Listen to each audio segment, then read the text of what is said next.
I'm going to start now. We're in the beautiful Greystones studio, and this is where the Strictly from the Movies rehearsals are taking place. And I just love the idea that these beautiful floorboards, as I said to you before we started the camera rolling, that a lot of gorgeous dancing feet will be hitting these floors, but also a few surprise buttocks, which I like the idea of, because I'm sure not all of them are professional dancers. I'm here with the gorgeous John Glynn from the Gavin Glynn Foundation. And you're doing incredible work right now. I know that a lot of people will be aware of what you're up to. But I suppose, for me, I'm just thinking from the point of view of the start of this, you know, when this set up, exactly how did it come together, and what was the kind of moment you said, okay, we're going to start the Gavin Glynn Foundation and this is what we're going to do? Well, I suppose it really came from our experience of being away in so many different countries and everyone helping us when we need to go away for treatment with Gavin. A lot of people locally especially helped us when we need to go away to Switzerland and Amsterdam, and we realised the amount of money that it actually costs to go to these different countries. It's great, like the HSE will pay for the actual treatment, but they don't cover the expenses which is involved, like the flights, accommodation, and actually living in a different country with your child. So after Gavin passed and after everyone had helped us, we said that we want to continue on Gavin's memory and have his legacy continue.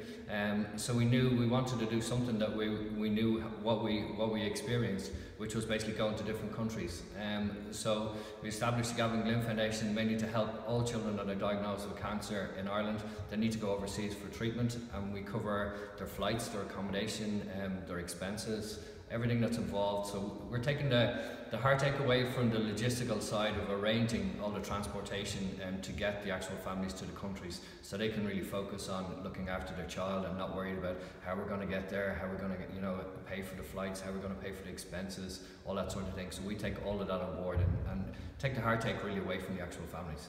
It is a joyful thing you're doing, and the families that you've been helping.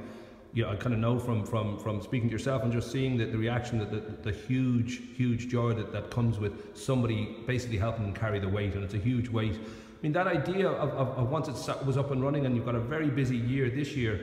I mean, do you find yourself it's quite challenging, or the amount of joy that you're bringing must obviously make it all that hard work worthwhile? A lot of people say, oh, how do you do it, and how can you meet all these kids and meet the families and stuff. I find it, I suppose I was explaining to someone yesterday, I find it a bit selfish in a way, because it actually makes me feel better knowing that I can help these people that are in the same situation that we were in before. Unfortunately, only people that are in this situation know exactly how these families are reacting, and that's why we can really help them, is that we've been there, we know what's involved, and we can actually really help them. But it brings a lot of joy, especially meeting all the kids and stuff. Yeah, some of them, especially a few of the children that we're helping at the moment, have the exact same tumour as Gavin, so it's very hard to, you know, distance yourself away from that. But I think he's looking down at us and giving us strength and saying, listen, this is what you're here for, you continue on the mission, you know, and he'll be here on our shoulder and give us all the strength that we need. I was saying to you again before the cameras roll, I'd read on your website that it's 4 families a week in Ireland. I'd read, you know, at that point, and I guess that's maybe a year ago now, that you know, go through that sort of life-changing moment when they're told. But the numbers are increasing. The numbers are increasing all the time. From the recent statistics that we got from the National Cancer Registry of Ireland, we're dated back to 2013. That's the latest figures, and they said 2015 children between the ages 0 to 16 are getting diagnosed with cancer in Ireland every year.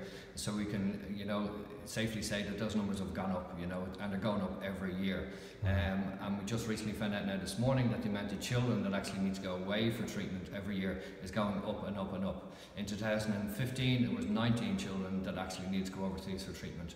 So that's what we need to budget into our figures. Is basically 21 children are going to have to go away for treatment for cancer this year in Ireland alone. I know that people will be aware again that, for example, we have the Strictly from the Movies coming up on April 9th. Yeah. You're also involved with the King of Greystones. I mean, for those watching who would maybe not in Greystones, or those who are just not directly involved in any of those events, obviously just a straight donation is a huge help as well. Yeah, a straight donation, but like anyone can get involved in raising their own money. It doesn't have to be with, these are just a standard sort of events that, you know, we tried out last year. They all worked very well, so we're just trying to continue those on and have it as our standard events every year. But if anyone else wants to do any other type of fundraising, like jumping out of a plane, having a coffee morning, all I have to do is log on to the Gavin Glynn Foundation website. You'll see there's a link there to fundraise. And you can download a fundraising pack, and you can just go from there and just raise money. But that's what we need people to do, is to just keep donating, because to enable us to help these families. Like, it's going to cost at least 10 to 15,000 euro per family, and if we have 20 families this year, so you can basically work it out, it's over 200,000 euro. So we need to raise as much money as possible to continue on and help all the families for the rest of the year that are going to really need our help. Well, the one thing I suppose to finish up with is as much as, you know, this is a very, very hard battle for a lot of people face it, and you're very, very aware of what they're going through. But what I do love about the Gavin Glynn Foundation, and generally everything you've been involved in, is the amount of fun that people have, which is, I just think, is the crucial element to it. Because if you're going to fight something like, and I think it'd be fair to say it's a dickhead disease, something like cancer, the idea you would sort of, you know, let it get you down. Ultimately, you really have to just. Well, I suppose that's another testament to Gavin, really, because anyone that met Gavin over the whole time that, you know, he was fighting cancer, they've seen so much, how much of a happy child and how much energy and how much love, you know, he had for life and everything that he actually did. No matter how much treatment he was going through, all he was doing, like if he was in Crumlin for chemo, he'd come out, he'd be on his scooter, going out to school to collect Conrad and Lucy, he'd be flying around, people would be looking, going, how does that child have any energy? So that's another testament to Gavin, and that's what we're continuing on. It's fun. We want everything to be fun. Of course there's, you know, sad things in life and stuff like that, but you have to continue on, you have to keep on going, but out of most of it, you need to smile, you need to be happy, you know, as much as possible. And that's what we try, as you said, that's what we try to bring into all of our events. You know, it's about raising money, as much money as possible, but we want everyone to have fun and enjoy themselves and enjoy life. I know that we should just say before we turn off, you know, I know your makeup artist couldn't make it this morning, so I will later on with I can kind of Photoshop this on YouTube. Yeah, a bit of blusher, please. Yeah, and you were saying you like dreadlocks maybe for this one, Yeah, definitely.